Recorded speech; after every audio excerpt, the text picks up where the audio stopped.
Right, everyone looking forward, please. Good morning, Year 11s. Today's assembly is about the start of the journey, the start of the rest of your lives. In 2 years' time, all of you will have been finishing your A-levels. In 3 years' time, you'll be studying across the world, studying at the university of your choice. In 5 years' time, you'll have started your careers. Many of you will be in this room working for the top institutions across the globe. You will then get married. You then may buy a house. In 10 years' time, your life will be set for you. In 15 years, you'll be 30.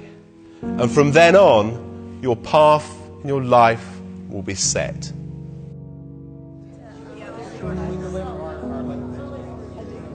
I'm sorry, Mr. Headmaster. Let me tell you why that approach may fail you.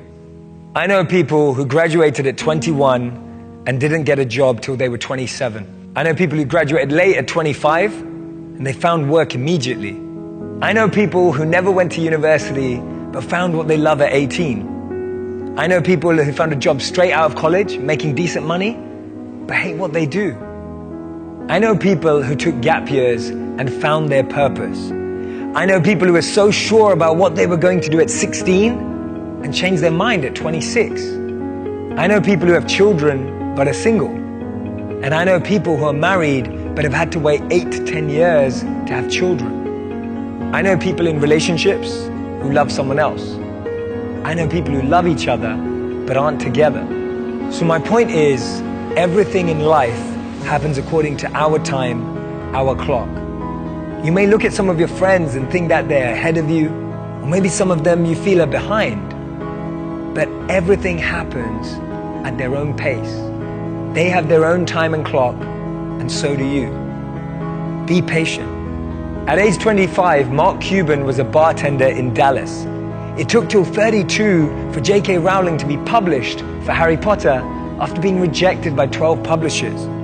Ortega launched Zara when he was 39. Jack Ma started Alibaba when he was 35. Morgan Freeman got his big break at 52. Steve Carell only got his break after 40 years old. Virgin was started by Richard Branson at 34. Getting your degree after 25 is still an achievement. Not being married at 30 but still happy is beautiful. Starting a family after 35 is still possible. And buying a house after 40 is still great. Don't let anyone rush you with their timelines. Because as Einstein said, not everything that counts can be counted, and not everything that's counted truly counts. And this is the most important thing. I want you to be able to create meaningful, purposeful, fulfilling lives for yourselves, and learn how to use that to make an impact and a difference in the lives of others. That will be true success.